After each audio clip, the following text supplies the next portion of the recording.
Good morning, lovers of budget cars and bikes. Welcome to the channel and to another smart screen review. This time it's not for the motorcycles like the ones we've been doing previously from Lamtto and a Toto, etc. This is for the car, so we're going to try to get this unboxed in a second and fit it to the Nissan Qashqai, our kind of older example of car we've got here on the channel, and see what it's all about. This is a new generation, and again, this is actually from Lamtto, but this is their new kid on the block, as it were. So if you're interested in finding out what this is all about, what it's in the box, how good it is compared to the others, etc., keep watching. We'll get it unboxed and we'll get into it and find out exactly what we do get here.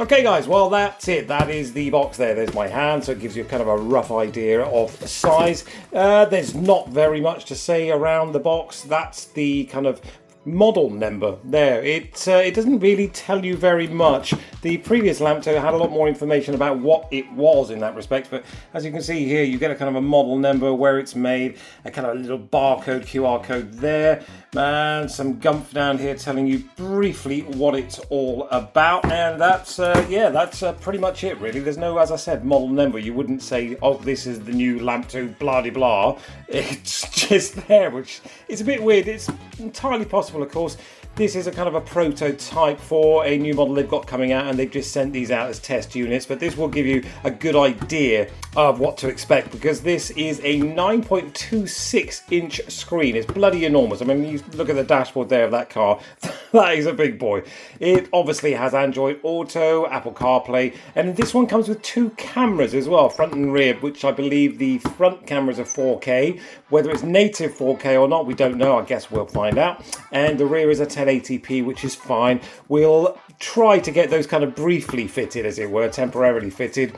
I'm not going to fit them permanently, even though we do still kind of rocking the Pelsi dash cam in the car. So if these cameras are 4K and 1080p as advertised, I might even consider swapping out the Pelsi for these for a couple of months and see what they're all about. But I want to see what this looks like in a car. I get the vibe this might be a bit big to stick on top of your dash, but we'll find out. Anyway, enough waffle. Let's get this box open, see what we get inside.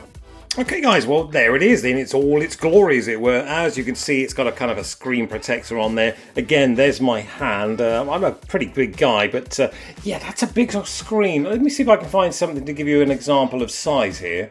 Well, I couldn't really find anything suitable, guys, so I popped an egg down there. I know that's going to be seriously kind of comical to some of you, but, you know, as you can see there, you can imagine that's probably about 8-9 eggs long. That's the best I could do. I'm in the kitchen. I do apologise.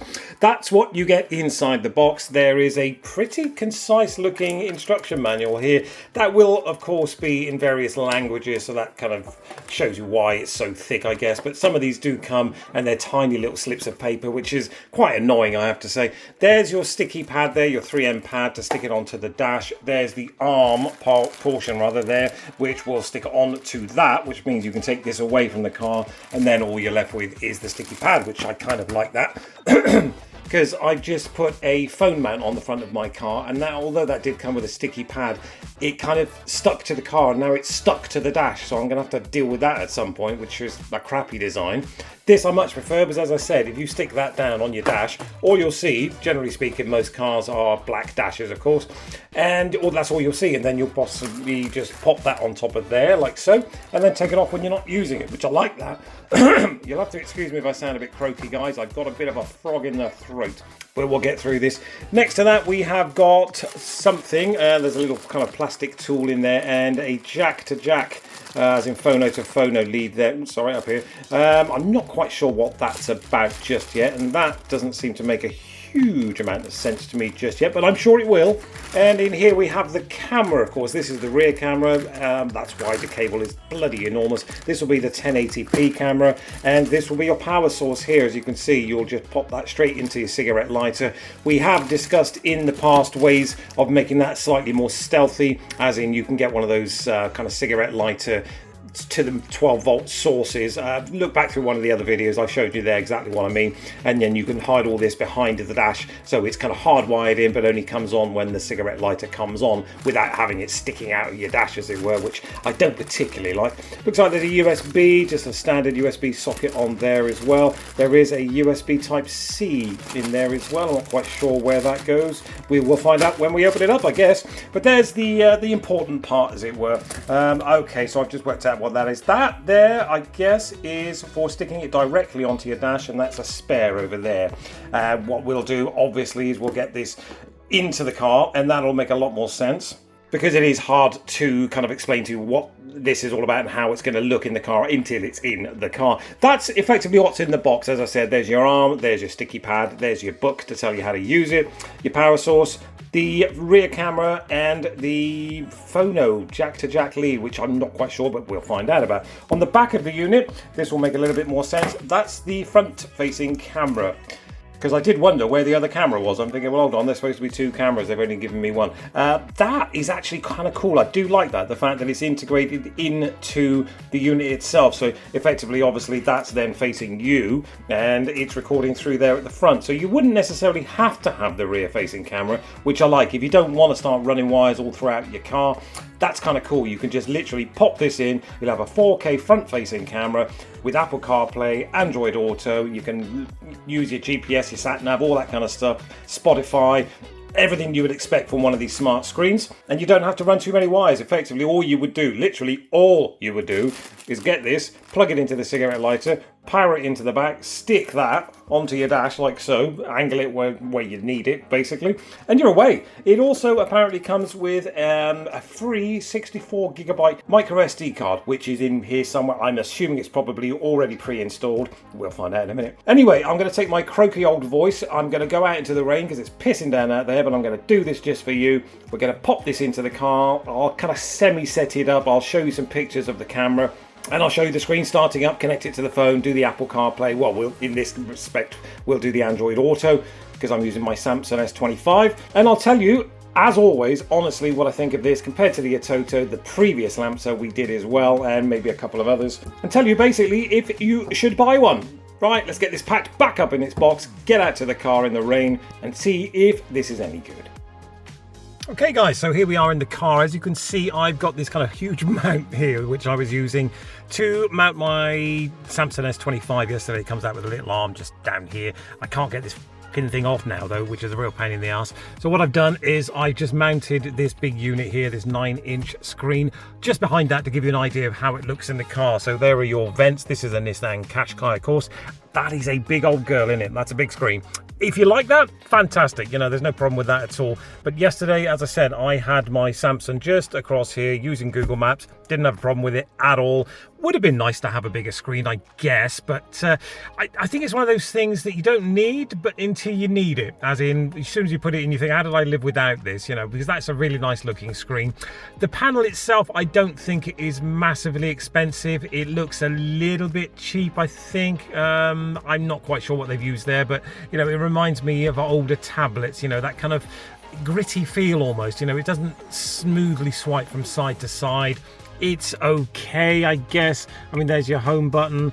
There's a huge brightness button for some reason and a huge volume button for some reason. I'm not quite sure why you'd need a bloody great big one like that. The camera at the back, we should maybe be able to see what's going on with that. There you go. That's what's going on at the front. As you can see, that's us and that's us. Again, the picture quality is not brilliant. I mean, it says it's 4K, but I don't know, if you look, I'm sorry about this quality here guys, but if you look, we've got our little seagull sitting there. That's the picture. Now bear in mind though, we do have a screen protector on. I want to leave that on for the time being while I just record this. Excuse this bit of jamboree going on up here. I'm just literally doing this to demonstrate. I'm sure the picture would be a lot better if we take the screen protector off. In fact, what I'll do is ever so quickly just pull that corner off so you can see the difference there, hopefully. Yeah, it's slightly better. I wouldn't say it's perfect.